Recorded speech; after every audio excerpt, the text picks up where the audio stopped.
One of the most common complaints about Hearthstone from ex-players is that the game is simply too random for them to sink their competitive spirit into, and this is kind of true. Compared to a lot of other card games, especially the physical card games, Hearthstone does have a lot more random effects, and I think that Blizzard is doing this specifically because many of these effects just do not work in a physical sense, which means that types of effects like the Discover mechanic in its entirety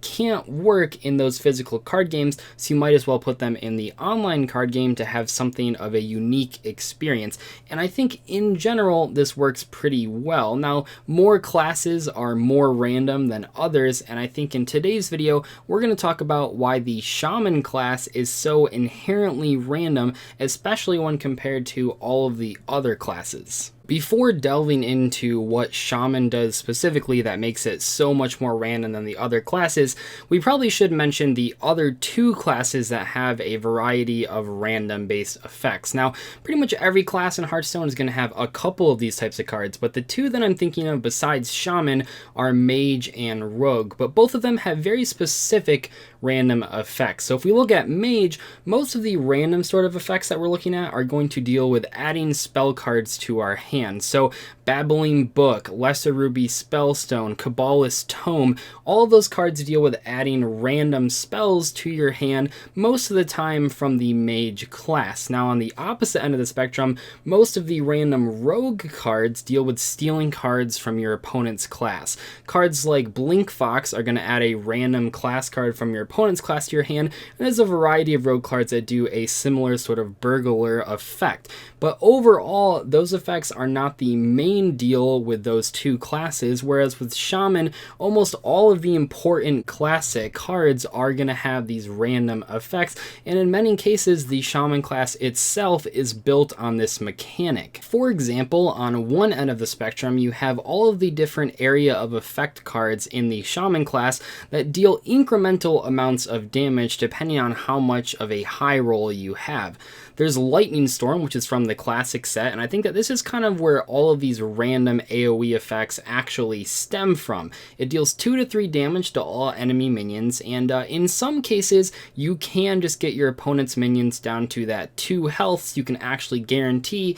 Lightning Storm will clear the board, but in many cases, there's going to be a chance for the random effect of 3 damage to actually matter a lot. Now, this has been repeated multiple times over several sets in the Shaman class, such as with Crackle and Elemental Destruction, but overall we see this theme happen a lot. Even in Fireguard Destroyer, which is on a minion, we see that this card could potentially be a fairly mediocre 4 mana 4/6, or it could be an insanely powerful 4 mana 7/6, but that all comes down to chance, and in many games that high roll can make a huge difference. Another type of random effect that consistently popped up in the Shaman class had to deal a lot with evolving your minions into higher minions or using devolve to reduce your opponent's minions to smaller ones. These card effects are inherently random. There's basically nothing about them that can be consistently good. Yes, there's going to be times when you high roll into an Injured Blade Master off of your 2-drop,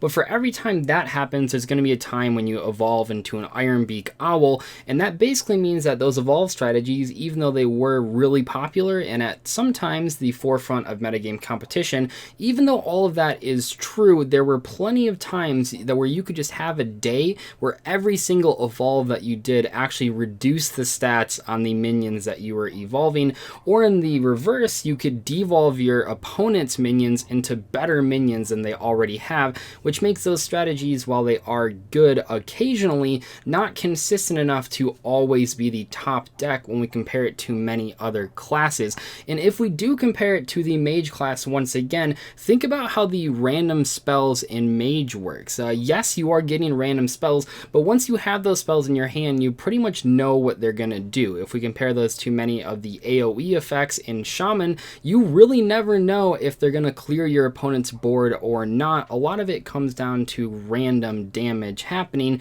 Even on the commonly used Volcano card right now, you don't know technically if it's going to kill everything on the board unless you can reduce everything's health to exactly 15 or less to guarantee that Volcano will clear everything. But if there's like 30 health on the board combined, you have no idea what Volcano is going to hit, and in some cases it might just be better to not use the Volcano at all. The last area that I want to look at to prove that Blizzard wants Shaman to be the most random class in Hearthstone is at the hero power. It's the only hero power in the entire game that isn't guaranteed to do the same thing every single time. With every other hero power in the entire game, you know exactly what's going to happen when you click that button, but in Shaman you have the chance to have any one of 4 totems to your side of the board, which makes a huge difference. A lot of times you really want particular totems and they're not always the same because they change based on the context of the board,